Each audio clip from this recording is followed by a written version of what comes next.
Forget all the troubles and blues. Dive into the blue. Oh yes, talk to the fish. Good morning, fin kickers. Welcome to another episode of Talk to the Fish, the only show where your diving questions stay buoyant while your answers surface. I'm your host, Jack, the clownfish who found nothing funny about Finding Nemo. Today's show will propel you towards diving excellence because let's face it, you humans need all the help you can get. Swimming to help us is a dive instructor, Regis. Don't let him tell you he's fat, folks. He's just blessed with a hydrodynamic shape. Thanks, Jack. Always a pleasure to join a fish whose swimming skills rival those of a brick. Heh, coming from someone who must keep moving to avoid sinking, I'll take that as a compliment. Now we've got a message from the viewer hooked on you. My mask keeps fogging up underwater. Dear viewer, are you sure it's your mask that's foggy?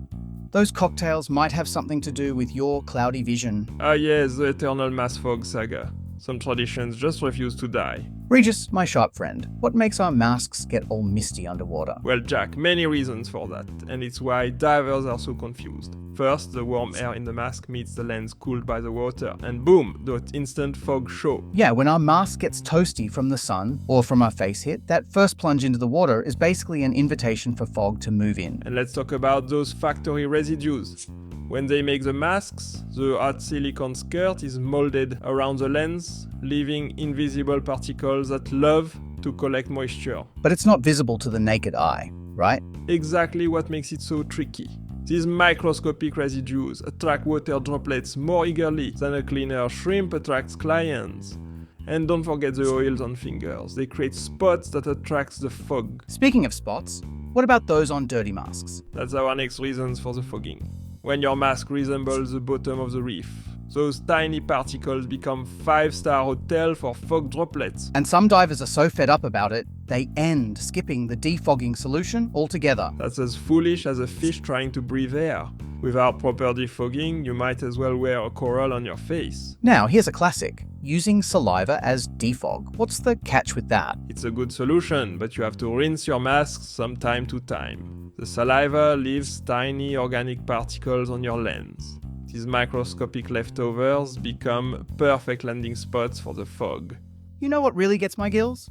When divers breathe through their nose. Oh, that's a cardinal sin, and the number one reason beginners get foggy masks. It's in essence throwing a humidity party in your mask. Okay, Regis.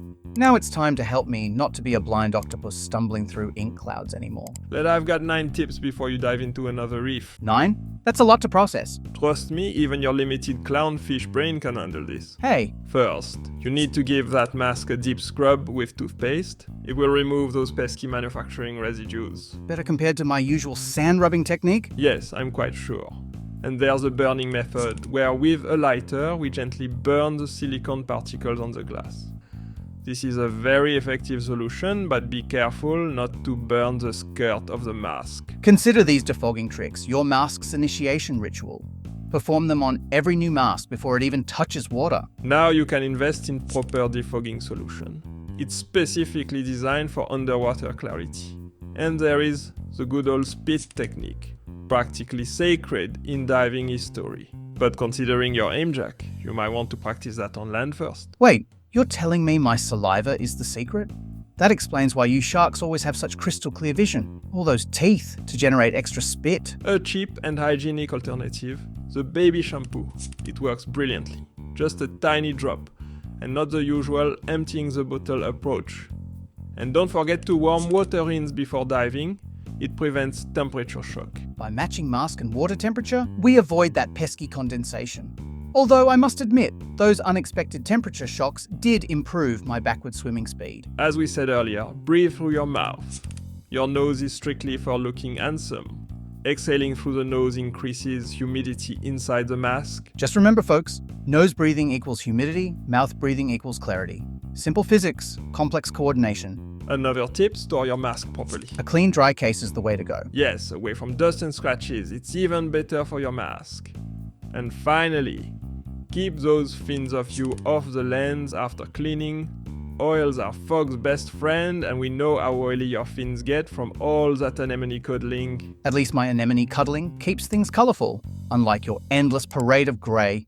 Regis, before we swim away, enlighten our fog-fighting friends with your final crystal clear knowledge about those masks. A foggy mask isn't a fatality. With today's tips, you will see clearer underwater compared to most fish on land.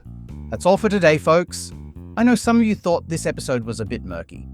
Must be all that fog we cleared up. Next week, we're tackling the age-old question that's been swimming in everyone's minds. Why do octopus never high-five? Spoiler alert, it's not because they're antisocial. They just can't decide which arm to use.